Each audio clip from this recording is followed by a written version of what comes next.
This is a pandemic of the unvaccinated.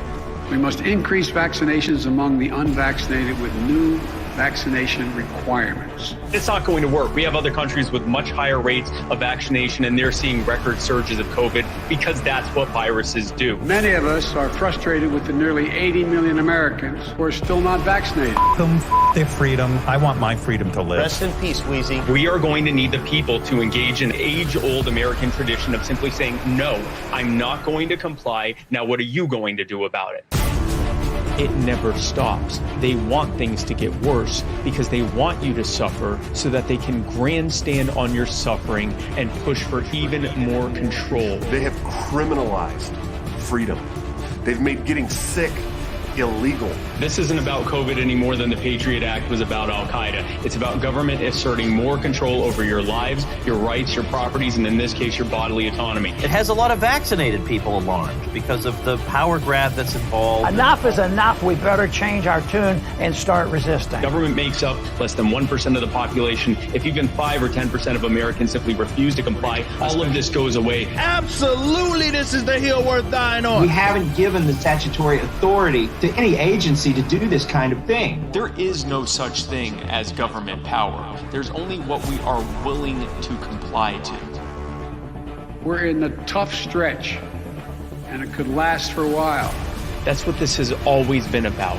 It's never about what they say it is. It's about controlling you. And it ends when we decide to end it. This BS is going to stop. It's time for us to wake up. There's only one way to fight back against this, and it's mass non-compliance. This is the most important thing to fight against. You can help stop this. You are the power. There's nothing, not a single thing we're unable to do if we do it together. And I'm fucking livid that we are stuck in the timeline where Alex Jones is right. Kind of worse. Oh no! Oh, no. Okay, no. Why aren't the Amish afraid of COVID? Because they don't have TVs. As I said, democracy is a system that reinforces authoritarian ideals. I hope I don't get canceled. Talk to Steve. Being a victim of a tragedy doesn't make you an expert in public policy. Well, I mean, AOC is a drama queen and she's full of shit. Remember, they lost the Afghan war 10 years ago. You brought a freaking guillotine. They said, you don't get to tell us no. We're the state health department. And I said, hell no. It wasn't making Christianity better. It was making rock worse. What the fuck do you have on your face, Olivia? You want to make the world a better place? Have some babies and raise them to not be stupid. I remember thinking, man, governments are not going to like this shit. Ladies and gentlemen, boys and girls, activists, shitposters, and people of the internet, thank you for tuning into another episode of O'Donnell for Liberty. As always, I'm your host, Justin. Before we get started, just remember whatever platform you listen on, whether YouTube Live, Odyssey, Spotify, Apple Podcasts, Anchor, or on the air at lrn.fm, you can help grow the show by liking, commenting, subscribing, and sharing with your friends. If you enjoy the content, you can join our production team by visiting patreon.com/O'Donnell for Liberty. Again, that's patreon.com/O'Donnell, the number 4 Liberty. If you want to keep in touch between shows, follow me on social media and join our community Discord channel where you can chat with other fans of the show at any time. All these links can be found in the description of the video or podcast you're listening to, as well as on o'donnellforliberty.com. So check that description for that link and make sure you check it out today. Tonight, we're going to be talking about agorism, podcasting, content creation, the anarchist handbook we can touch on, and how the LP probably isn't the path to liberty in our lifetime. We're going to take questions, so make sure you hit the like button, leave some comments, and tell us what you think in the chat. And give a warm welcome to tonight's guest, Liberty Twitter's favorite agorist and host of the No Way Jose podcast, Jose Galison. Jose, how are you doing today? Doing all right. What's up, man? You've gotten really good at the beginning part, the intro, that little part. You got it like, it almost sounds like a read that you just clicked, but no, you legit are just doing that every time. I'm kind of impressed. I still fuck up every time. So yeah, something else. I think that's just a translation of my background is working in sales before I got involved in politics. And that just kind of comes naturally once you've learned how to give an ad read 100 times. Yeah, so. I had an ad read. I'm not gonna be playing anymore. I'm not with that person, that group anymore. They're great guys, and nothing issue, but we're just not advertising with them anymore. But yeah, it was awful. I did it like probably 10 times. It's still an awful ad read. I only can do like the ad lib like this type thing fairly well. I mean, I guess the audience can be the judge of that. But yeah, no, any sort of like read or like not or like inorganic type thing, it just doesn't vibe for me. So I fuck it up every time. Yeah, thanks for having me on. I'm looking forward to this. Should be fun. There's a lot of stuff going on. I'm not gonna lie, I'm a little exhausted talking about all the like the LP stuff and all that stuff. But I don't know. I try to move away from it because I did that for a long time. I don't like being the guy that's just railing against the LP because I honestly, at the end of the day, I don't care that much. Right. But people ask my opinion, and people want to talk about it. I'll talk about it with The problem is they make it so hard not to. Mm-hmm. Like the Libertarian Party, especially given the time and age that we live in, given what's going on in the world, where we are living through both the fall of Rome and the collapse of the American Empire, as well as the biggest government power grab in history. And the Libertarian Party, the one political entity that's supposed to be standing against these things, is just an utter dumpster fire. Yeah. I was listening to today. I mean, I didn't listen to all of it. I don't even know if I will because it was like a 4-hour stream. Matt Erickson had on Cyprian now, or Vin, and one thing I got out of it that I thought was pretty interesting. He made an analogy about like missing the mark, and so he was kind of like translating over to like praxis, or like like what we need to do, and like obviously there's like a specialization and people can do different things, but if you're doing something that's not maximizing like the possibilities of what you could be doing, it's like more important now than it ever was, because it's like even if you're not necessarily wasting your time, but you're not doing the ideal thing you could be doing, it's in today's world, it's kind of a big deal, because he made the analogy of missing the mark and kind of equating it to like practicing like shooting or something. He's like, okay, well, before we were practicing, and now we're at a point where, all right, here's a dude charging at you with a knife. If you miss, this is fucked. So you really need to make sure you're closing in on the mark as close as you possibly be. The mark being what you should be doing, ideally. Right. So, well, I mean, then there's always the Jeremy Kauffman approach, where it doesn't matter what you're doing. If you're not doing it in New Hampshire, you're not doing it right. Yeah. Which, I mean, that is, I will say the Free State Project, I just listened to Pete's episode on it. I don't think it's released publicly. So anyway, it's on his Patreon. He has I think his lowest tier is like $2 for anyone wants to get up on it. I got on it recently for the Dave episode because that was pretty good. But yeah, it was cool. Yeah, them kind of burying the hatchet a little bit, because I know they had a beef about the Free State Project, and I will say the Free State Project is like, I think they're like close to the mark, if I was going to put it that way. You know what I mean? Like, I don't think it's the mark if I was going to guess, but we're all talking out of our ass when we're talking about praxis, which that was something even Rothbard touched on in Anatomy of the State, that like we don't really know when it comes to praxis, but and so that's like something I do think we should be humble, and so I think we should have these conversations, but I also think we should try our best to not get ass mad. And if someone's gonna get ass mad, it's almost like you're better just not even have the conversation, because at the end of the day, we're all on the same team.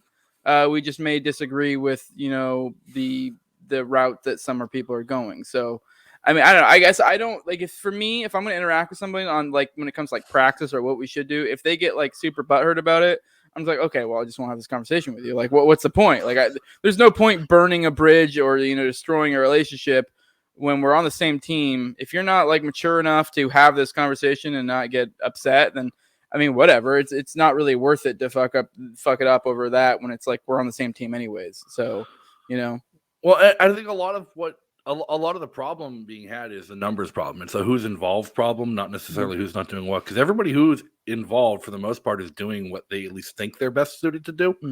And that might not be the case that they're actually doing what they're best suited to be doing, but it's what they think they're best suited to be doing, and they're at least putting in some sort of an effort.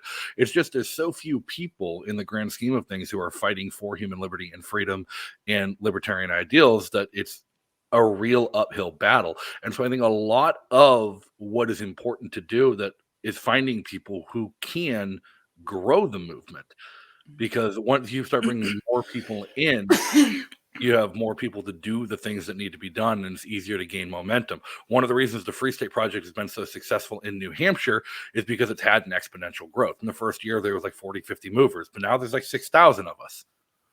And it grows every year. We've seen the biggest number of visitors and new movers this year than ever in the past, and it gets bigger and bigger as it goes. And to that point, like, one of the things I did want to talk to you about and ask about is like something that you've been doing with your show, going over the Anarchist Handbook, is Michael Malice has done more to reach outside of the libertarian echo chamber with anarchist thought by stealing other people's ideas of long dead authors and not even having to put in the work to do something original, just repackaging it in a way that people would actually read it. Yeah, no, I mean, I don't really know what to say in that. I do think a lot of that is wrapped up in him. And Right. I also think it was also like he just hit it at the right time and that like people were ready for that message. I do think weirdly Malice is one of these characters that like exudes anarchy. Like I don't even know how to put it other than that. Like, which kind of gets to my point. I know you were talking about growing the movement, and I don't have anything against growing the movement, but I guess that's not necessarily my main concern. A lot of people are making the thing of like liberty or like, because I don't really care if we have more libertarians. Like I do in a sense, but that's not what I care more about is liberty. So like, and I guess in a weird way, I'm kind of making the case for elitism, which I guess is in a lot of ways is kind of the wealth, power, influence, stuff like that. Yep. But it doesn't necessarily have to be bad. That's kind of what the elites do already. Like they create like they basically become the elites, and people kind of naturally fall in line with them. So if we can start, I know people make fun of, like, once again, not to bring up Matt. I definitely have some minor issues with some things, but everyone gave him like the just be rich or don't be poor or whatever the fuck he said. But there's something to that. If you get to a point where you're an upstanding member of your community, people will kind of fall in line, which is kind of plays into something Jeremy was talking about in Pete's episode. They just talked about the Free State Project, where they were kind of talking about how in the culture you have because he was kind of talking about the Free State Project, how now it's kind of becoming more of a culture of liberty, and people kind of fall in line. And this is actually more of the populist argument in a sense, but it also applies to elitist argument, because he's talking about how they have this populace of more and more liberty people. And so most people don't really care about this stuff. So they kind of just fall in line where people are at. But obviously we're working with less numbers, so we can't have a Free State Project everywhere, but it's that same basic idea. If you have the elites, if we become the elites, because like you said, we don't have the numbers. Right. So that kind of naturally draws a populace towards you. If you're the person who owns multiple businesses, is involved in the community, whatever. I mean, I'm not that person at all. No one mistake me for saying that like that's what I am. I think there's definitely a case to be made, whatever, doesn't necessarily have to be business or whatever. Just aspiring to make yourself better, even on a personal level, will naturally on a day-to-day basis draw people more towards liberty. Like and that's kind of a lot of what agorism is, or wealth, power, and influence, which I've made the case that the whole wealth, power, and influence thing is kind of just a repackaged agorism in a lot of ways. So with more of a focus on personal wealth, and I think honestly, actually a more realistic idea of the future in some senses, because that's one of the things with agorism where they kind of talk about like in the future it'll take down the state. And I'm not necessarily saying it's wrong, but I think the wealth, power, and influence has more of a realistic idea of like, we'll more have enclaves of liberty, and maybe that'll grow. Like, you know what I mean? Yeah, so, that's really what it is. Like, when I look at agorism, I look at enclaves of liberty, enclaves of counter economics, and people just doing their own thing and ignoring the state. But the reality of the world we live in is that as much as you wish you could pretend to ignore the state, just ignoring the state isn't going to make the boot on your neck any lighter. And I think that's a problem we had here in New Hampshire with the Free State Project for a long time, is we had a huge influx in people just doing agorism and voluntarism and just opting out of the state and not participating in the political process. And I do think it takes both. I mean, I don't necessarily agree nor disagree. I think by not involving yourself in the political process, you in a roundabout way kind of affect the political process, because now there's this disaffected group that the politicians are going to kind of want to. It's kind of the idea, is the way I look at it. If you can just apply it to like a math problem, the idea that like if all of us stop, I mean, I know this is unrealistic because there's probably some in the chat like this isn't going to happen. Yeah, I'm not saying this is just a thought experiment. If everyone just stopped voting today or stopped paying taxes or whatever, the state would basically no longer exist. But I think you mathematically can kind of apply it to, well, What if 10%? What if 20%? What if 30%? What if 40%? And then they kind of has this effect on, the larger, like it kind of to some extent it reduces it. And it also kind of creates this community that the politicians are going to want to appeal to. They're also going to realize that, hey, if we have 80% of the populace isn't voting, they're going to be like, well, maybe we can't just jam through whatever the fuck we want. Like, I really wish, but like we had an election here in Manchester, New Hampshire yesterday. And we had libertarian candidates up and down the ballot. It's a nonpartisan election. There was LP members on the ballot, Republican Liberty Caucus people on the ballot, all in nonpartisan races, mayor, city alderman, school board, everything. Democrats swept the election like in outrageous majorities, with the exception of like one district where the Libertarian lost by 50 votes. But less than 20,000 people in a city of 200,000 showed up to vote. And the Democrats aren't going to take that as a sign that they don't have a mandate. They're going to take that as we got reelected, we're pushing through our mandate. Yeah, but I mean, if you're applying, if you have a community of like agorists and stuff that are kind of creating, I mean, this is why you also need to pair it with creating a counter economy. If you're just simply not voting, yes, there is some argument to that. But now if you're also not voting and also kind of to some extent, I mean, I wouldn't say ignoring the state, but just kind of, moving around it, doing what you want, instead of seeing something be like, well, that's illegal, I can't do it. Instead you're thinking, well, what is the risk of doing this? And what is the benefit? Like you're more looking at things from a cost benefit analysis. You're going to get to a point where it's like, they kind of can't like, yeah, okay, cool. Like, yeah, they the Democrats in there, but if you have like to apply my previous example, if you had 80% of the people not voting, it's like, well, and ideally kind of interacting in the counter economy, it's like, cool, they can apply a vax mandate, but it's like if these are people involved in the counter economy, things are going to arise to be able to combat that. And also, I think when you do that, you kind of create incentives that drive people towards liberty. Because obviously, people always bring up the example of Bitcoin. You bring up the example of like Lyft, Uber, stuff like that. If you start creating these, you don't even really need to convince people of liberty or convince people of libertarianism or agorism or whatever. They just kind of start going by it because their incentives, align that way. You're essentially, and this is why a lot of people, I'm not trying to make the case. A lot of people talk about agorism. They make the case that that's what brought down like the Soviet Union stuff.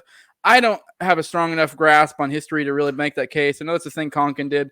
I'm not making the case, but even then, it is a well-known fact that like during the height of communism, the counter economy thrived. But that's because people needed that. They were able to have cheaper products, stuff like that. And I mean, the problem is that they're kind of doing it in a situation in which it's dire. Instead of like, I mean, obviously it's a little bit more dire now, but say we had been applying this theory 10 years ago, it seems to be like we don't really start applying praxis until we really fucking need it. You know what I mean? That's when we really start being like, oh shit, which is kind of seems to be the through line for us liberty folks from 2020 is, oh shit, this is real. Like, maybe we should actually be doing something, because it was theory before, and now we're like, oh shit, we need praxis. Like, what I mean? We can't just like, yes, it's great to have the message out there and stuff like that, but we need a little bit more of that. You need to start living to some extent, and also realizing that living in that way has its incentives. Because I'm very much an egoist, and I'm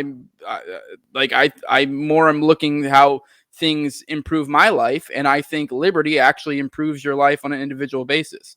So like, I forgot my train of thought, but I do think liberty, is advantageous to yourself as well. So like, living that way has its benefits too. So no, I'm not saying with agorism like go get yourself locked up at all. Like, I had an uncle who in the 80s made a living smuggling VHS players into Austria. Yeah. That's how he made his living in Europe, with buying VHS players for $5 and smuggling them to Austria to sell them for $100 because people wanted them so badly and the Soviet Union said they couldn't have them. I haven't had a full-time job in over 2 years, and have been working largely for friends or within my community and providing services in my community to make ends meet. And it's worked out wonderfully. It's worked out great. Heck, last month I had to pay my rent in cryptocurrency last month, because I figured out at the end of the month that 80% of all the money I had coming in was being paid in crypto by people in our agorist community. And the biggest flack I've taken on Twitter this year wasn't for any of the Timothy McVeigh tweets or the bad jokes about the nap.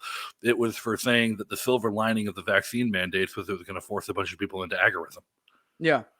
Which, yeah, I mean, that's kind of my point too. Earlier with like the Soviet Union, it seems to be, the more dire it gets, the more we lean into it. But it's like, it's one of those things where like, I mean, no, I'm not religious, but people always, I remember growing up in the church, people would always make the case of like, why is it we only come to God when things get really rough? Like you should be coming to him when it's good too, which is, I mean, like say we get through this. I mean, I think we're in for rougher times or equivalently rough times for a while. But like, let's say things magically get better. I don't think we should forget the lessons we've learned from 2020. It's kind of the point I'm getting at. Because yeah, that was the analogy I'm making with like the church. People always like, why is it like, whenever your marriage is falling apart or you're in medical health is bad, that's when you start praying again. Like you should be doing those things when your good times are good as well. And that kind of applies to things like praxis, which my point is, I don't, like, I wish a lot more of us had adopted this stuff before. Sometimes you need a wake up call. So there is that benefit of that. And hopefully, more people will wake up to that.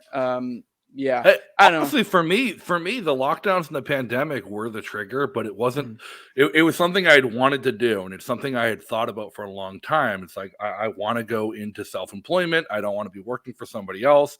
I want to live my life more outside the financial system that's regulated by the U.S. government. And it was when my insurance brokerage I was running got shut down because of COVID. I'm like, okay, we're going. We're doing it. Yeah, no, I feel the same way. I mean, I definitely made a lot of life changes, and I don't necessarily say I can say they were entirely because of COVID, but I was kind of already considering doing said changes. But it definitely, I mean, the biggest thing is, you'll know I got an active duty military. So I had been kind of already planning on doing that, but that definitely made me more resolute in it. And also, I mean, it definitely was like, I could see the upside because I think we're dealing with a failing beast. I don't know when it's going to fail. I mean, I had always theorized in my head, like before 2020, I knew this was destined to fall, due to theory and all that, It just was it was like a math problem. It's going to fail, but it's a matter of when. In my head, I was like, 50, 100 plus years. And now we're in the point where we're like, oh shit, are we looking at 20, 30, 10, 5? What are we looking at? And even then, like, what is failing? What does that mean? Like, there's a whole lot of uncertainty. And I don't think one of the big things for me was like, I want to be as untethered from the beast as possible while it's dying.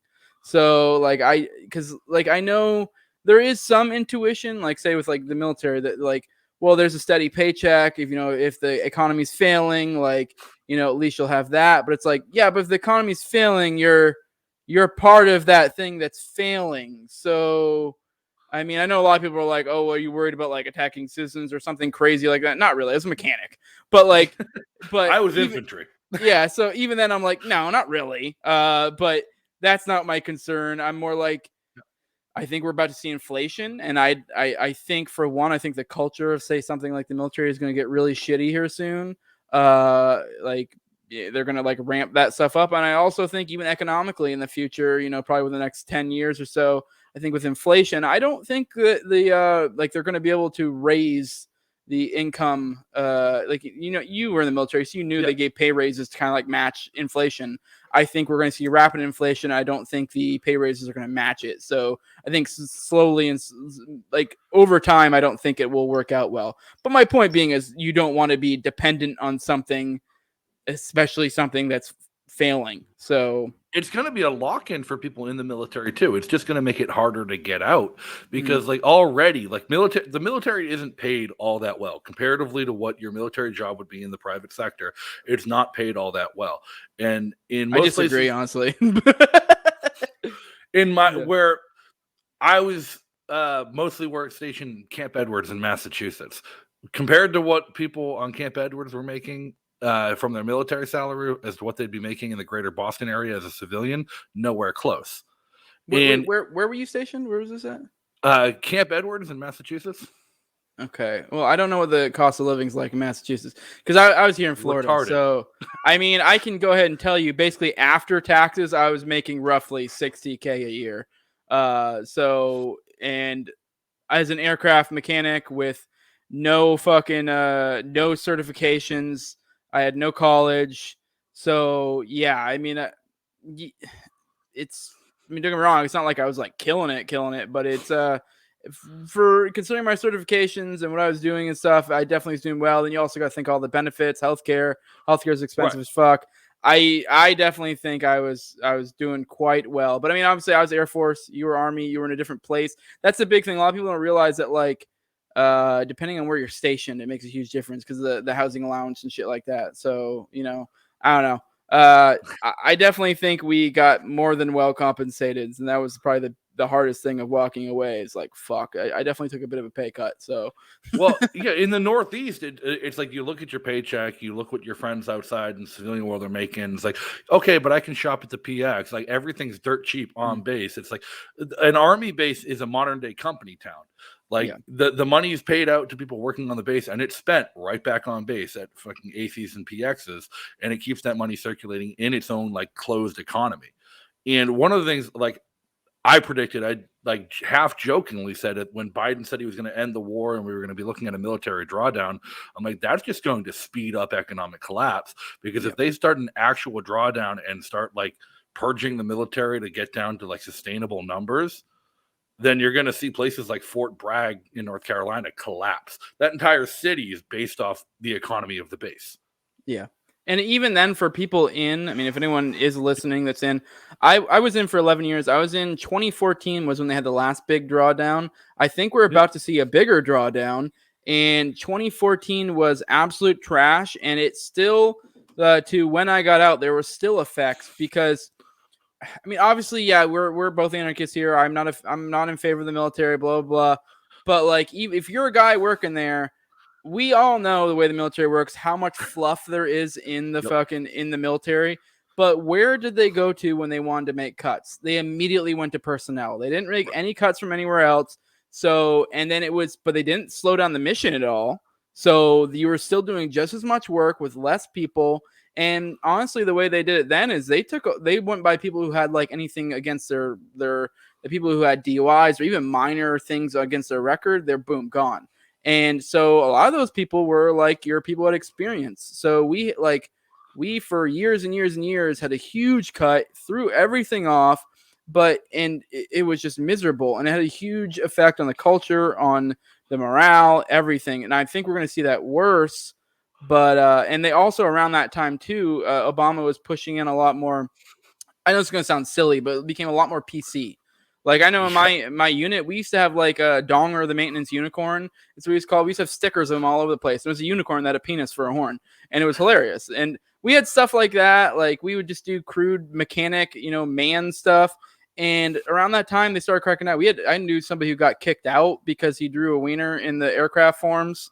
And it wasn't even like literally on the forms. It was in a piece of paper that was in the forms. He was going to pull it out later, but some women saw it and got offended.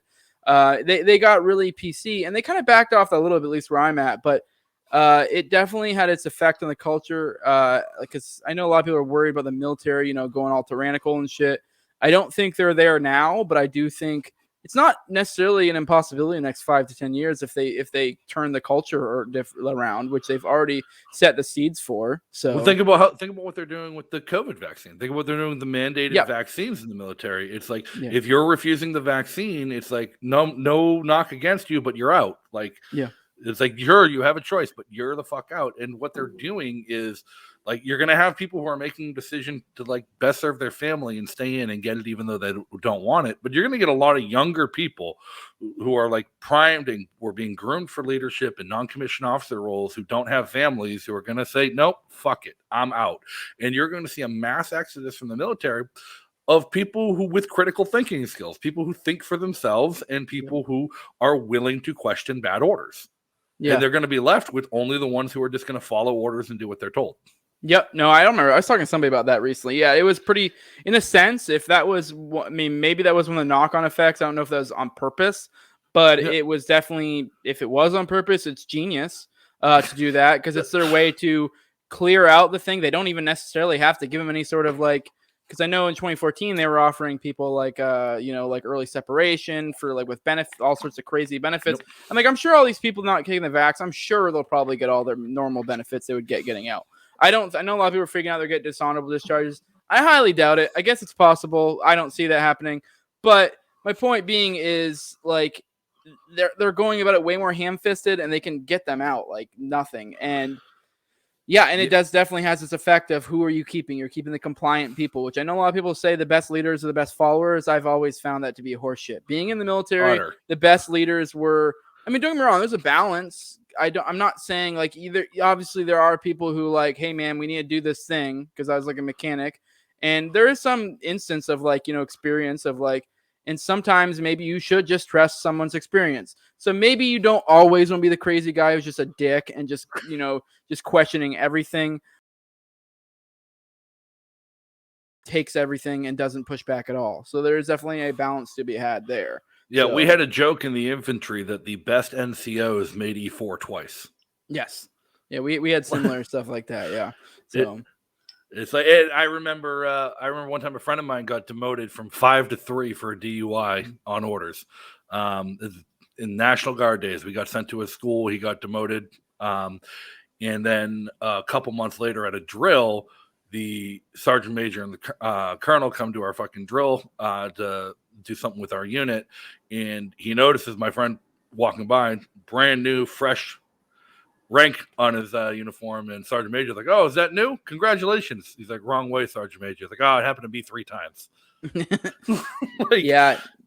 it's definitely you do learn in the military. There are ways about it. Like it was well known that like good leaders would like say for example, my boss, like someone who'd be like would say, "Hey, I need you to do this," and in my head, I know that is the dumbest fucking way possible to do that, and like my people are gonna hate me, and like usually what would happen, you just go, "Oh, okay, yep," and then you just do it however you're going to do anyways. And 9 times out of 10, you're fine. And then there are ways around that. I mean, most of the time they don't even double check. They just want to be able to take, and when you do it right, they take credit for it, so it doesn't matter anyways. So you know what I mean? Like there's definitely a lot of isms to that. Like the military is a bureaucratic mess. That was another big thing that made me want to get out because I did 11 years. So like I was an E6. So like I was definitely starting to get to like the upper crest of the enlisted, and I was like, dude, I don't fucking like this. Because it's one thing when you're some like little E3, E4, E5, you're like, all right, cool, I'm just doing my job, especially the E5, you're kind of like a first line supervisor. You're kind of you're taking care of the guys just doing their job and also showing them how to do theirs. But once you start getting to those like upper management or mid-level management, you're like, dude, fuck this. This is awful. I got my 5 and 5, and I was on fast track, and I remember I was having conversations with my platoon sergeant like about like next steps for me was either like 6 and 6 or OCS. He's like, we don't like, you have the option, we can send you to OCS, you'd be a great officer, or you'll make an incredible NCO. It's like you need to make a decision before the end of the year which one you want to do. And he was flabbergasted when I came back 6 months later and said, I'm not re-enlisting. Yeah. Like after like seeing the shit. And mine was, I got orders for a domestic security operation with the National Guard, and then realized halfway through, it's like, oh, all these orders are illegal. We are violating the Constitution. We are doing all sorts of dumb shit. I can't be a part of this anymore. Yeah, I put out a tweet today that was kind of funny that we're talking about this now. I said the irony of the oath of enlistment is by the act of swearing it, you break it. Yeah. Yeah. No, yeah, go ahead. It's just wild shit. But like, I always, like in 2016, somebody asked me about my experience in the military and how I landed in libertarian politics. And I told them the United States military is really good at a couple things: killing people and making libertarians. Yeah, but I also think to some extent they're going to make authoritarians because I had forever ago, I had Shane on, Shane Hazel, and we kind of talked about it. And I summed them up to 2 major categories of people that end up in the military as I forget if it was like warriors or what I call them. I had like one classification, and the other one was cocksuckers. And like those are the 2 major classifications because some people do naturally find their niche in like, hey, here's power. And right. I'm kind of like, I like this. And like, I'm learning how to use the system. Because even me, I knew how I could have used the system to gain it, to get where I wanted. But it was just like, it wasn't even necessarily that like, I mean, to some extent, you almost borderline respect some people that do it. I guess it depends on how they go about it, how they use the system. If they're a cocksucker about it, because there were some people I know they'd be like, this is what I got to do to promote and like whatever, they were cool. But there were some people that just like naturally they kind of drank the Kool-Aid and they went that way. It wasn't even that they were consciously doing it. They were subconsciously doing it because they recognized that as being the correct and righteous thing to do because this is what they were being told. It's one thing if you're playing the game because this is what I got to do. It's different if you're like, oh no, I bought this lie, hook, line, and sinker. This is what good leaders are. This is what I'm supposed to do. This is because my fucking, my little booklet on leadership said so, blah, blah, blah, blah. Like, and that's when you're like, dude, holy fuck. And so it does kind of create those two different classes. I mean, for me, I could just never be I like sort of kind of played the game to some extent enough to kind of like get left alone, but not to the extent to where like, I would like excel because I was just like, dude, I can't be yucking up with these fucking losers. I don't want to be one of these people. Right. But I think the question to come out of all this though is like, how much did your experience in the military influence like where you landed politically, like where you are today? I don't know. It's really hard to say. I don't know because I can't think of any specific. I mean, I kind of naturally was already. I don't know. I can't really necessarily think. I mean, I feel like I might be attributing, what's not necessarily motive, but attributing something that wasn't necessarily there. It just kind of naturally happened. I kind of went along the line of like listening to podcasts and stuff. But I did, maybe as I became more aware of theory and actually started thinking about stuff like this, I started applying my daily situations to like, oh, this, like, oh, this could be done that way. Oh, look how much we're paying for this part. Like, and so like a lot of this stuff starts reinforcing and you're like, oh, I mean, I can't necessarily think of any specific examples of it that I guess it was kind of unique. Because you have people like me and Adam Kickass and others that like I've known that have been very vocal about their experience in the military turning. And it tends to always be people who are in combat arms and infantry or engineering who were like on combat deployments and saw war crimes being committed or participated in war crimes and had a crisis of conscience about it, who come to that realization that everything's bad and we were the bad guys. I've never actually heard someone come from a support MOS, like a mechanic, who says it was their military experience that influenced their politics. Yeah, and that's almost more pervasive. I think it's episode 58 or 59. I highly suggest anyone listening go check that out. I had a guy on who was like I think he was an aerial gunner deployed, and he did some like awful shit, like borderline war crime stuff, but you can almost make a justification based on the situation. You'd have to check the episode out, but there is definitely, it's weird. There's almost like two different dynamics in the military because you do have people see combat, and it is like you do have these harsh examples of where you really get it thrown in your face. But you have people like me who have like more of a support role where it's like you kind of have a cushy job. It's kind of like, oh, I got to play this game. It's more of the bureaucratic shit. Like for you guys, it's more like in your face, like, look at this. For me, it's more like, I guess it's more about being able to recognize a little bureaucratic stuff, but it's almost in some senses, I'm not at all trying to say I had it worse than someone who saw awful shit happen, but in some senses, it's almost more pervasive what somebody like me goes through because it kind of more subtly buys you into it. You know what I mean? It makes it harder to see, I think, in some ways, the shittiness of it. The big thing that really clicked for me, and it always stuck with me, someone made this like supercut video of like Dave Smith and like Scott Horton talking about Yemen. And they were like showing while they were talking like pictures. I'm sure someone out there knows it. I can't remember where it was. It was a video that kind of made the rounds way back when. And it really clicked with me. They're talking about Yemen and all the shit goes on. Like the jets I worked on refueled the jets that fucking like bombed Yemen and shit. So like, I mean, so for me, it's like, dude, there's the direct connection. Like, yeah, I get it. I'm just fixing the planes, but it's like, I'm part of this. And then it also is for me, I guess maybe that's why I'm more of a theory nerd in some senses. Cause I guess I kind of had to apply theory to be able to make it tangible what was going on. Cause like, or from the bureaucratic side of things, because that is more applicable for somebody like me. I can apply like, look at this bureaucratic nonsense, look at the perverse incentives that are being created here by leadership, by this like, this why is it that we're seeing these unspectacular people rising to the top? These people that are just like clearly don't like like, yeah, there are people who are good leadership, but they're the exception and not the norm. Like, why is this happening? And like, you kind of start applying these principles of like how government works, and then you realize, oh, that's why, like, and then you guys get the more like in your face, tangible shit. So like, it seems to be like guys like you, the combat guys, usually do like enlistment and get out, and they're like, fuck this. Like, whereas like people like me, they usually get a lot of times hooked into multiple enlistments, the full hook, line, and sinker, the full 20 years. And it's because, we're chasing that retirement, and it's like, whatever, I'm just fucking fixing planes, Yeah, and no. When I talked to Adam Nutter about like his experience as a New York police officer, it was the same thing. It's like by the time he came to the realization that everything was fucked up, it's like, well, I'm so far in, retirement's not that far off. Yeah, it's a real hard thing. It's a real hard thing to walk away from that pension and those benefits, especially when you have a family. Yeah, and the thing is too, the problem is you become acclimated to that situation. So for say like, I mean, don't get me wrong, like combat people usually see some awful shit, and they end up having different. It fucks them up in other ways that I'm not even necessarily trying to compare. It's different, but like for me, like for example, I have a wife, I have kids, I have a house, I have stuff like that. So I got acclimated to the standard of living.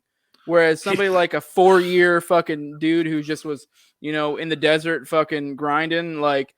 He just made some. I mean, for him, it's like not really that big of a deal to be like, "This is gay. I'm leaving this. This is awful." Like, right. But for somebody who's like, "Dude, I have a fucking mortgage to pay. My kid needs braces or whatever." Like, right. Like I know this is like first world problem shit, but it's like it is like, well, fuck. Like, or I could just keep grinding away at this job and become a little bit more dead inside every day. You know what I mean? Like, I don't know. Yeah, no, it's definitely first world problems, but like we're in the first world. Like these are real problems, and the people that we need to act, the people we need to like see the light and come to our side on things are in the first world, facing first world problems. We're not trying to save Honduras. We're trying to save ourselves. Yeah, I will say though, I've noticed a trend of a lot of people in the roughly same position to me, to where they were further along in their career, being like, nope, I'm good. And I think they're kind of creating perverse and these are people who aren't even like libertarians or whatever. Like they're not doing it for philosophical or moral reasons. They're just saying like, this is just awful, because they have gotten to the point where it's getting so bureaucratic. They're fucking with the culture. It's just becoming drudgery for these people, and it's just becoming worse and worse, and they're walking away. So the government's slowly shooting themselves in the foot. So I'm seeing more of that, and I think the more the incentives flip to where people are starting to realize like, oh, this is shitty, the more people are going to pull away.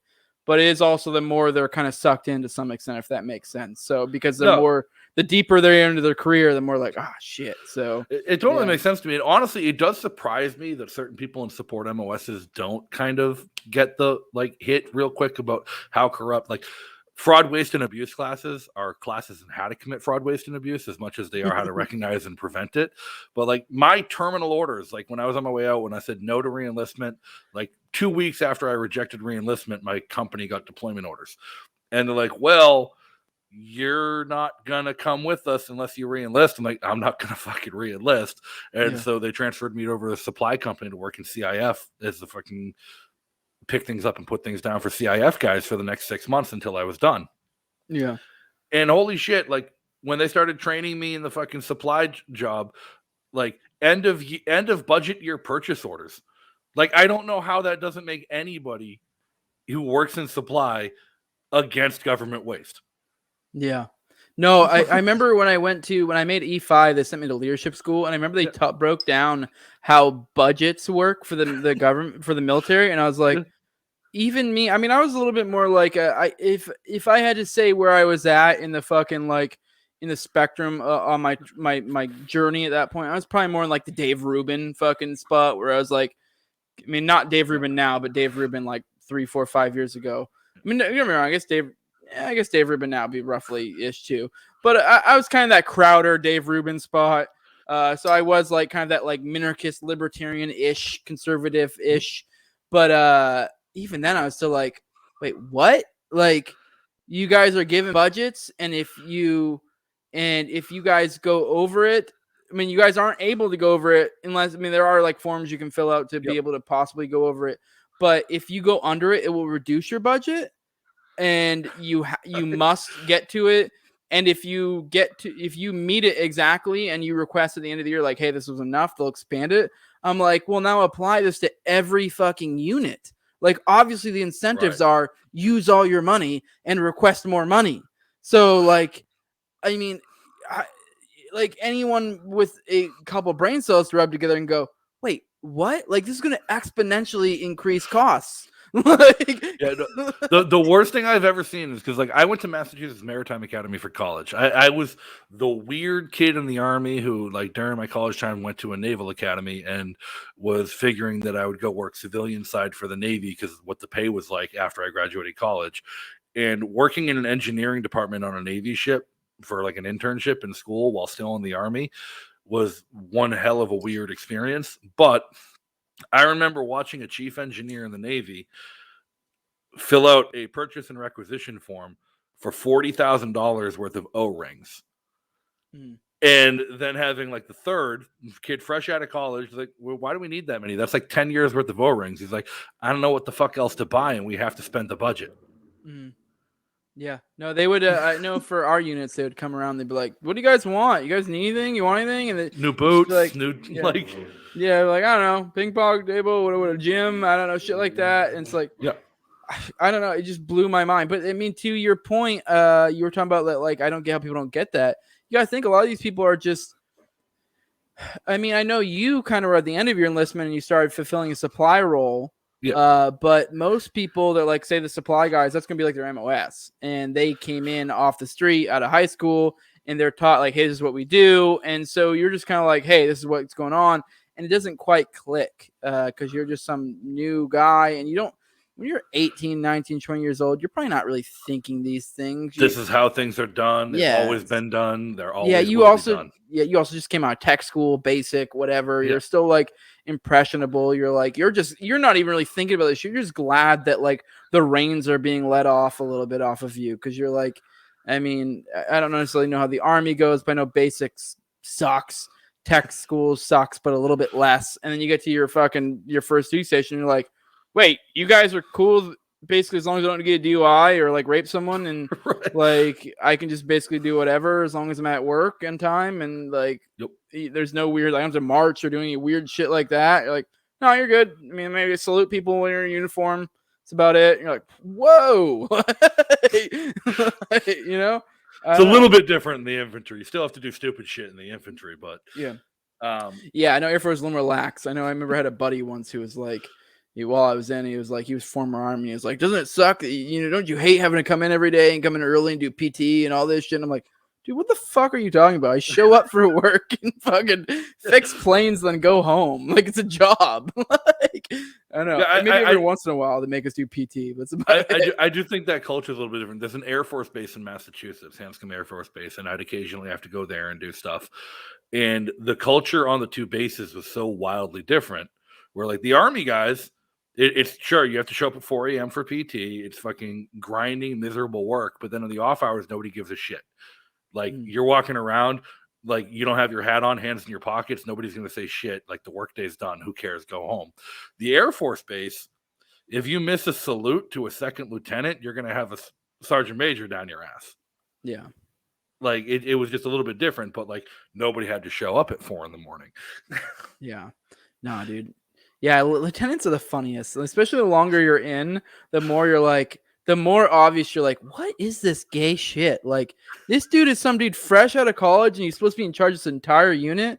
Like, I have a mortgage, 2 kids, a wife, like, and some dude that I could beat, like, rip his limbs off and beat him to death with them, and like probably beat him in any sort of logical test whatsoever. And like, he's supposedly in charge, and you also know he's not really. He just has some senior NCO that is like basically has his hand up his ass and using him like a puppet. Like, hey, like what? I've had great lieutenants. I've had terrible lieutenants.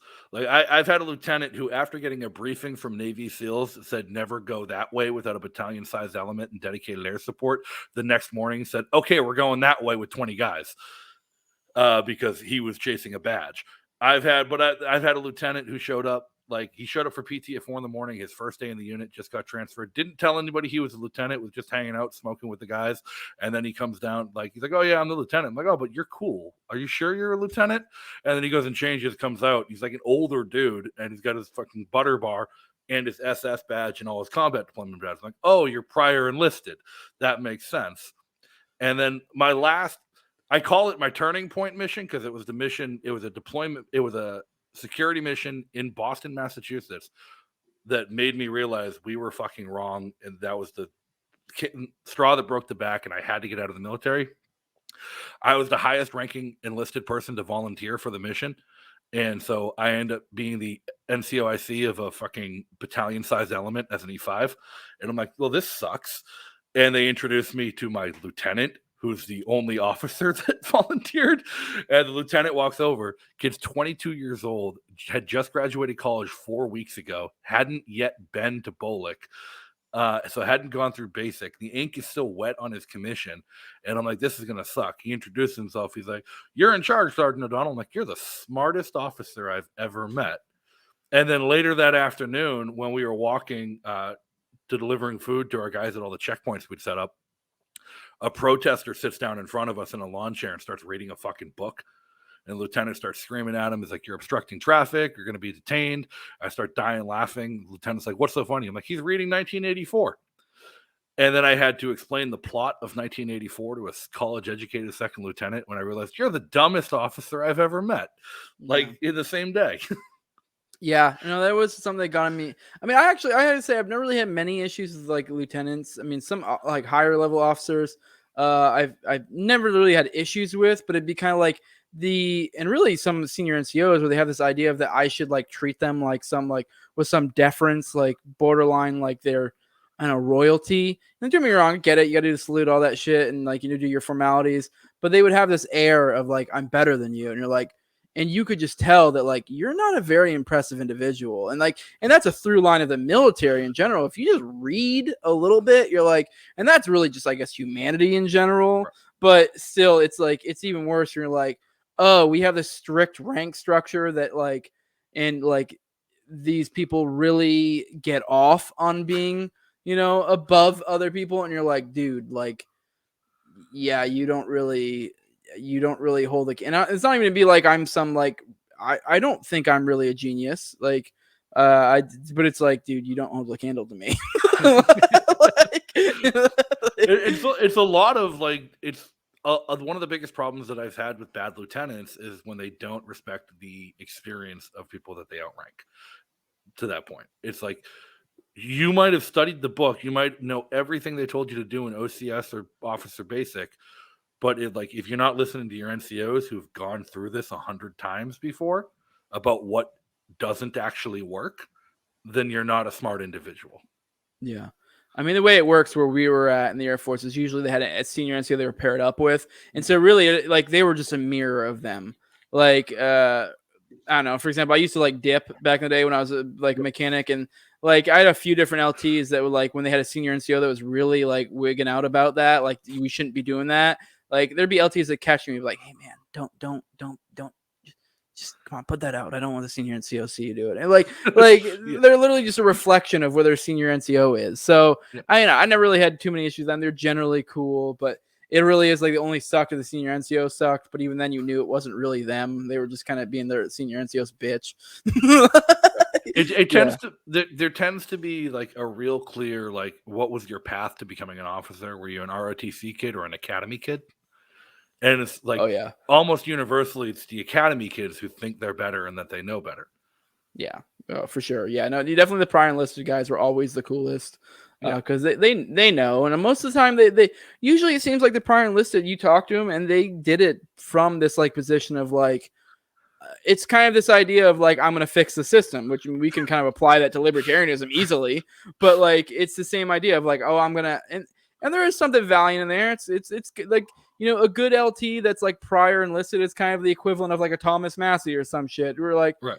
Like, okay, cool. You're working with the system. You're kind of helping people out sort of, but at the same time, the system still sucks, but it's a nice reprieve, like, so yeah, they're definitely they came there because they were like they saw how shitty it can be, and they really genuinely did it from this position of wanting to help people out. The funny thing is, it seems like they get burnt out and just fall into the rest over time, anyways.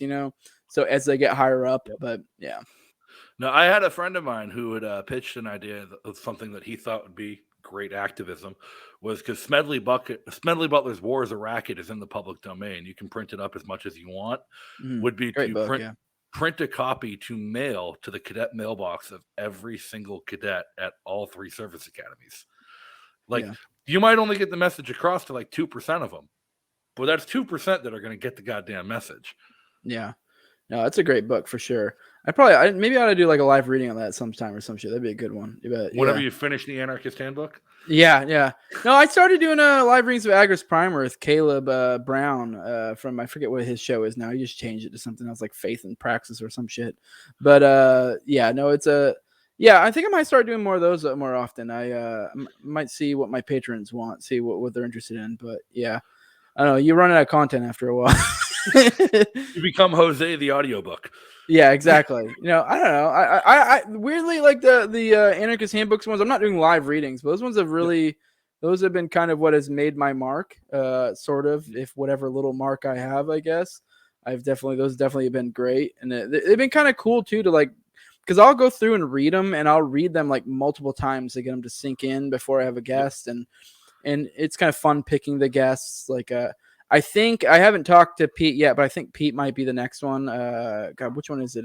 God, I'm blanking what the name of it is though. It's Plunkett, which was I think that's the one we settled on. I talked to him I think a month ago or so, and I asked if he was cool with doing that one. And that's the I forget the name of the publication Emma Goldman had, but she had the publication. I guess she was always really good about essentially minimizing the Fed posting. Essentially, right. And I guess there was one time where she was basically out of town or some shit, and somehow one Fed posty one snuck in, so she didn't really get to have her say, and she was livid about it when it came in. So the essay is literally all about political violence. It would be perfect for that. Yes, so it's pretty great. I mean, it's coming from a lefty perspective, but it's funny if you look at the historical context, you can kind of totally see where well, they're pretty justified, because it was I guess a union strikes type stuff. I have to go back and read the more of it, but essentially the well-to-do connected oil barons or whatever, I can't remember specifically who it was, were essentially using the state to conduct violence against the unionizers. And they was kind of talking about how, well, we'll use violence right back, bitch. No, I jokingly give Malice shit all the time for the Anarchist Handbook. I'm no original thought. All he did was republish other people's work. As a joke, lovingly joking, because there's a lot of work that goes into curating and picking the right things and the right chapters and putting them in the right order to get the message across. And like you said, a lot of it was timing. A lot of it was just his audience and his cult he built being ready for it. Mm-hmm. But it really is a work of art and how he put it together. No, it's great. I love it. I mean, I still haven't even completely finished it. But yeah, no, it is great. I'm really hoping that the series I'm doing will have its own effect, because I mean, we're gonna be realistic. People aren't going to read these but I think there might be some case for people maybe might actually consume podcasts of it, because I'm doing each section in an hour, and I'm trying to go for more of a, not necessarily joking, but more of a light aesthetic. We give you the basic context of what was going on. For example, I had the David Friedman episode I did recently. I got Jeremy Kaufman to do it, and I know a lot of people are like, oh, get David Friedman on. And don't get me wrong, it would be great to get David Friedman to do David Friedman's work, but I was going for a different aesthetic, and Jeremy more fit that aesthetic, because I guess I more want to appeal to a younger audience. Because if I had David Friedman on, I'm sure it would be great, and I would love it, and all our other autists would love it. Right. But it would be very much an autistic, breakdown from Friedman. But I think something like more Jeremy Kaufman, which is, I guess, a little bit more hip to the younger crowd. I don't know. It has a different feel to it. It's more digestible to other people. So, and that's kind of what I'm going for with those. So yeah, it's reaching a different audience with the same material. Yes. So in a different manner. And it's like, Yeah. that's, I think, really the crux of like content creation today is like everybody's trying to rip each other off. Everyone's trying to do the same thing when people should be trying to do their own thing and reach different people. Yeah, no, there's definitely something to that. Yeah, I don't know. I'm definitely looking forward to it, and I definitely try to like pick out the main points to be brought out of it, and then I also try to then put them in a modern context. So like for example, with the Pete one, I'm sure I'll probably bring up, how like because I know a lot of people like if you have an ANCAP read that selection, they may just be like, well, look at these filthy fucking socialists, going for violence, but it's like. Okay, well, how were these oil barons being propped up? Was it by the government? Were they in bed with the government? At what point do we consider them not the government? Why was it not okay for these people to? Maybe you can make the case that it wasn't necessarily smart for them to do so, but were they morally correct in doing so? I don't see why not. Like, or advocating violence in return. So I don't know. It'd definitely be interesting. Breaking it down in that way. So. Hey, you don't need to sell me. I've been the one campaigning that the nap is a bad philosophy from the beginning. So, yeah. Well, I come from. It's funny we talked about earlier. I'm an egoist. I don't necessarily look at the nap. Isn't my guiding principle. My guiding principle is what is best for me. And I know that sounds awful, but it's a lot of people might be more familiar with like Ayn Rand. But if you apply the Ayn Randian type, like selfishness is a virtue. Yeah. Yeah, virtue. That's exactly what I was going to say. Like selfishness being a virtue. It's the same basic concept with egoism. I think egoism's a little bit more digestible. A little bit. It's weird. I say more digestible, but if you read ego on its own, it's confusing as fuck. But once you get the basics, it makes. I think it's more consistent and makes more sense than objectivism. Objectivism. I know people are going to read out there, but it's funny. Egoism was kind of like what. I mean, whether she admits it or not, or whether she actually did it or not, it's kind of what objectivism was born out of. And that's kind of my ultimate guiding principle. So, like, what's best for me? I just think what's best for me is what's best for society as a whole, and what's best for that is the nap. And so, but if I'm in an individual situation where for some reason or another, the nap is not advantageous to me or my individual situation, okay. Maybe that, but I know people are like, oh, that's shitty. It's like, well, it's not unprincipled for me. I joke that like true believing pacifists are just people who have never been hungry. Yeah. That you have a natural instinct for self-preservation.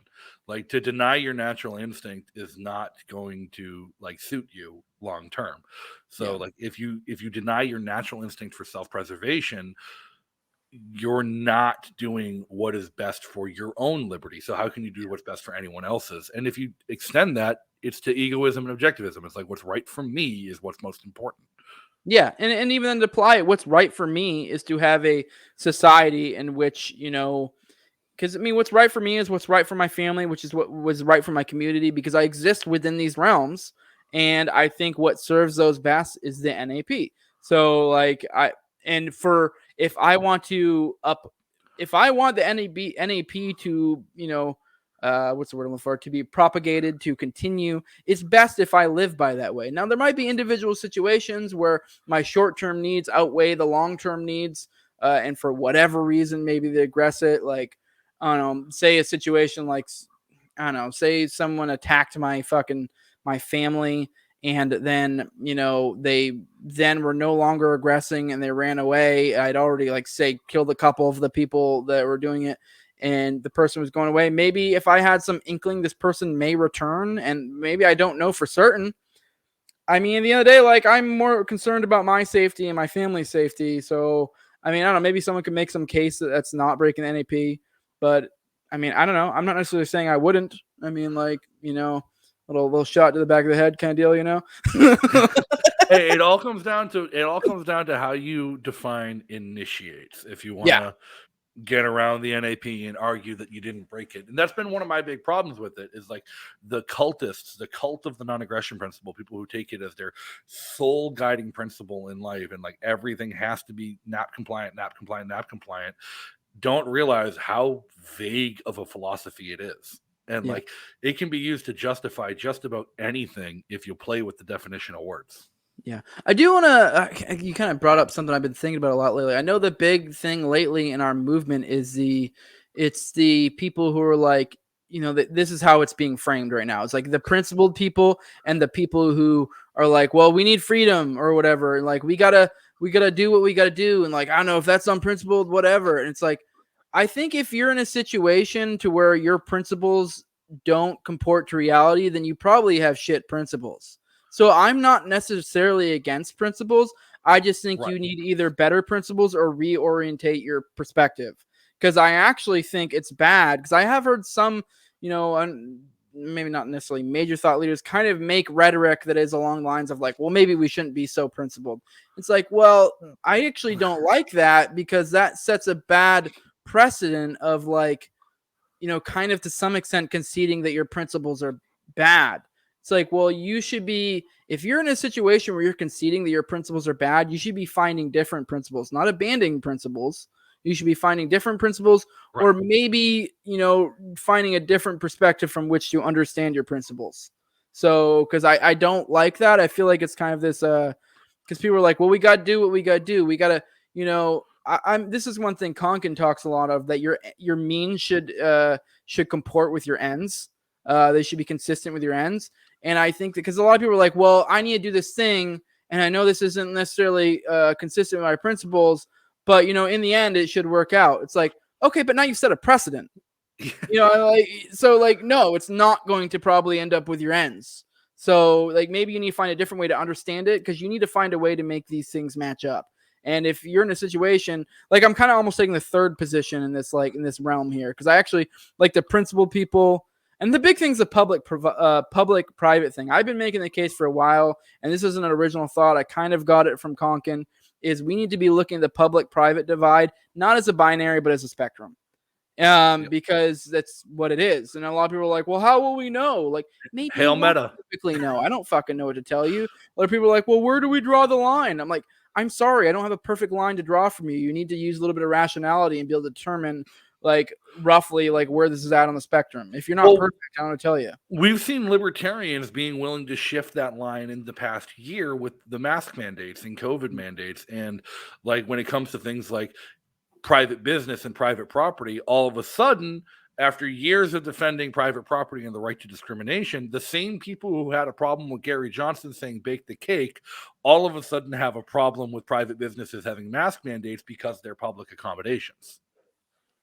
And so it's like, it's a shift in principles, a shift in understanding of principles, but realizing like, at what point is a private business an extension of the government because they've incorporated under the government law, they use the government for liability protection, and they use the government for asset protection.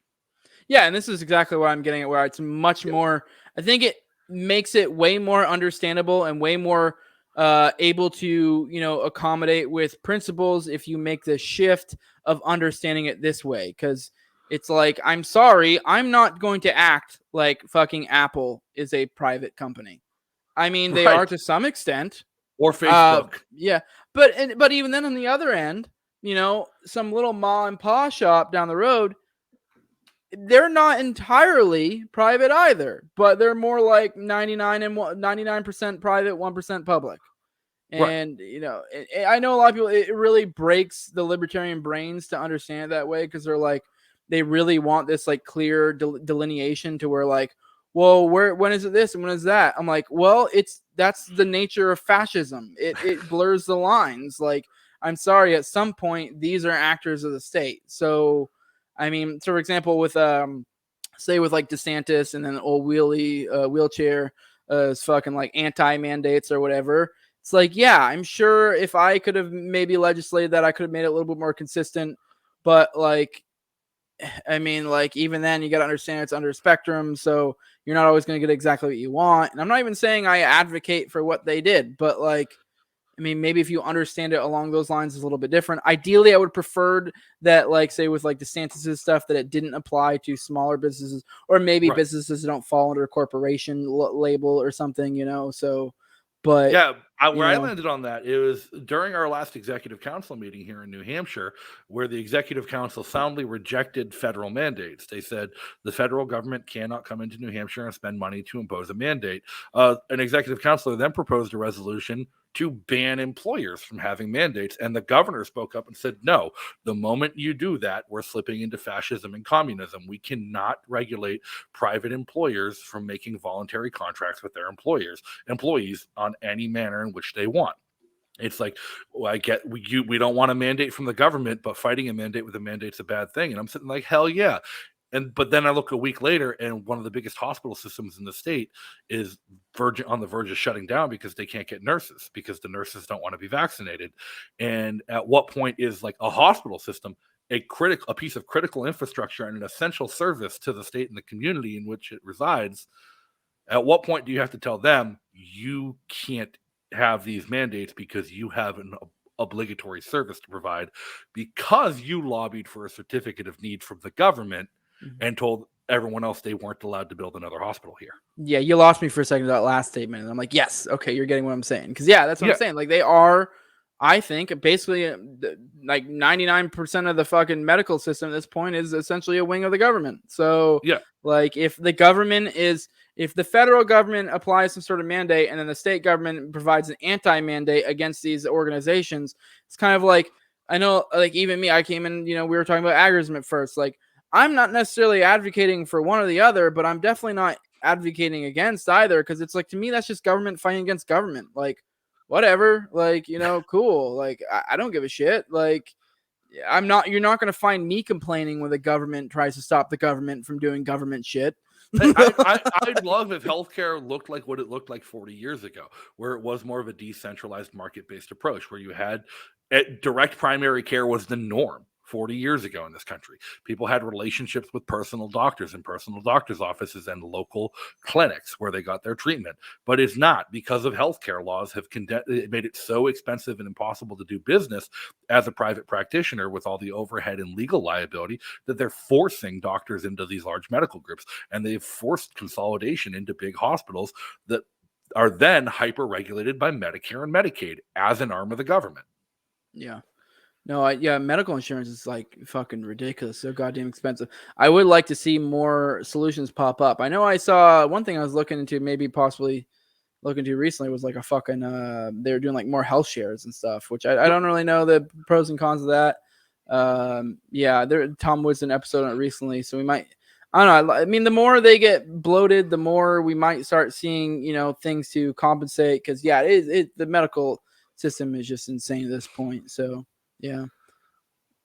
Well, it's sure going to be interesting to see where things do land, because unfortunately, I don't think we're near the end of this. Like, we're 2 years into this pandemic, and it seems like they only just keep ramping it up and making things worse economically and socially with all the new rules.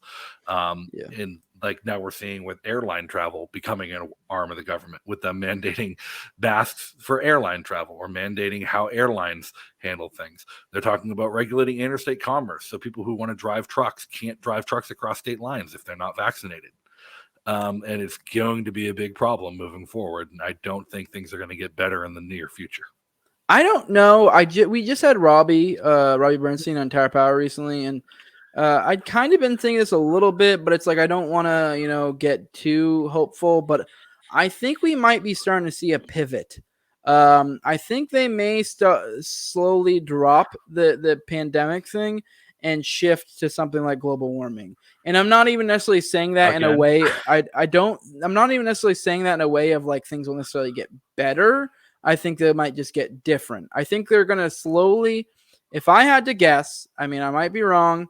I think they're going to slowly drop this COVID shit and act like they were right all along, but like kind of ignore that any of that ever happened and shift into global warming. Because they are getting to a point where it's just, at some point, it gets to the point where they're fucking the economy so bad that it goes against their incentives, to where it's like, all right, now it's fucking their game up. There's a certain level, and I think they're getting to that. I think they're getting to the wit's end of a lot of people. Public opinion is not really, and I've also started to see more news stories that are kind of slowly backing away from the COVID narrative a little bit. I don't know. I mean, I just think we're getting to the point where it's just like I don't see it. I mean, I think they'll make this Republicans push. took a supermajority in Virginia. Yeah, and you're night. seeing stuff like that. So I think they start backing off and pivot. So that because like it's kind of one of those things where like instead of just stopping and acting like even if they just stopped and then like kind of ignored it, they gotta have a pivot because they need to have something else to redirect their energy to. That way they can be like, oh well, we're not focused on that. We're talking about global warming because they need some sort of other thing. And I don't know how crazy they'll go with that, how primed they've gotten us to just comply. I mean, that could be creepy because to some extent, the global warming, in some ways, they almost have more ground to stand on in a certain sense, like especially for them, like scientifically, they have a little bit more grounding to stand on because they can be like, well, this is firmly planet science. It's been going on for decades and blah, blah, blah. And I'm not even saying that's true. I'm just saying they have a little bit more of a grounding to stand on there. So that might be a little bit more creepy. They have an autistic 14-year-old to put up front. Yeah. I don't know. I mean, I could be wrong. They could keep cracking down the COVID shit. I'm not necessarily saying things will get better. I'm just saying I think things will get different. So I think they may drop the COVID narrative because I think they've gone to the wits end of it. So I don't know. Well, it's going to be a fun watch and fun ride. And I'm just going to keep doing me, keep doing agorism, keep living in my community, and watching it all unfold and voting to secede this year because that's all going to be on the ballot in New Hampshire. So, all right. Jose, we're at our wits' end, running out of time. Actually, we went overtime. Easy to do when you're having a good conversation. Where can people follow you? I'm on YouTube. I'm on Odyssey. I'm on all the major podcatchers. I'm the No Way Jose show is what I have. You can follow me at Twitter at Galison Jose, or you can just type in Jose Galison in the search bar. You'll find me. If you want to support my work, you can find me at patreon.com. So it's No Way Jose 2020. I think I might start adding more perks to my members. I think I might some of my premium, the guys who pay like $10 or $20 a month. I may start offering more, whether it be suggestions. I may see if they want to do like live readings or, book breakdowns, just stuff like that. So I might be offering more.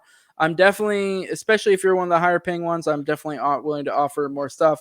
Especially that's kind of a double thing. It gives me more content to work with, and it's also rewarding my patrons, and I definitely appreciate all of them. I'm trying to think if I forgot anything. I think that's it. Yeah, I'm on Tower Power Hour as well if you guys want to follow that. Definitely Odyssey. They have gotten 2 videos taken down so far on Tower Power Hour. The last episode with Robbie is only on Odyssey right now because they gave us a week ding of where we couldn't post on YouTube. Somehow my channel has not gotten dinged at all. I literally just did an episode with Jason Rink on January 6th, and the religious ritual that happens every 4 years, the possible fortification of it. I guess I'm being silly because they didn't get my channel. So I guess for the 2 seconds I mentioned it here, you'd probably be fine. But yeah, I don't know how that hasn't gotten taken down yet. We did a whole thing on that. Definitely go check him out. I would highly suggest you having him on as well. I don't know if you've gotten dinged on your channel. You can always afford one, and it's really something important to move, because the big thing with him is he created a documentary. He was making a documentary on election fraud, and then they and then January 6th happened, and then it became two documentaries because he was there on January 6th following the election fraud story, and so it became 2. And he definitely is he's gotten like really screwed off of like on YouTube, Facebook, Twitter, everything basically taken down. He's really screwed his reach. He has what looks to be in a really high quality. He got a interview with the Buffalo guy in the second documentary. So it looks like it'd be really interesting. So he's definitely going to struggle when it comes to distribution. So, I mean, if we talked about agorism and, if we want to create the counter economy, me and you are basically the media counter economy. So, like, if we want to do that, we need to fulfill our role, and I think we need to have people like that on. I understand if you're somebody who already has 1 or 2 dings in your channel that you can't afford another one, but, like, me and you, we don't have any, so there's no skin off our back. If we get dinged, whatever. It's not. Well, I share my other channel with Jeremy Kaufman, so I'm always worried about dings there. Yeah. So, Ofer does ask in chat what your favorite part of the show has been. I don't know. It was kind of fun talking inside baseball with, like, military stuff. It's I haven't done that for a while, so that was fun. and then kind of providing the contrast between being a combat MOS and the support MOS. So that's fun. All right. Well, it's been an absolute pleasure having you on here. Until next time, everybody else, be free. Thanks for having me on. Thanks again for tuning in and joining us tonight. Make sure you hit that like button and leave a comment below to let us know your thoughts. If you haven't subscribed, go ahead and hit that big red subscribe button on YouTube and turn on notifications to get alerted every time we go live. If you enjoyed this content, you can join our production team on Patreon by following the link in the description. And don't forget to follow on social media and join our community Discord channel by following the links in the description as well. The best part of all of this is the community that we're building and growing. So go ahead and join us. And thanks once again to our awesome sponsors and patrons for making all of this possible.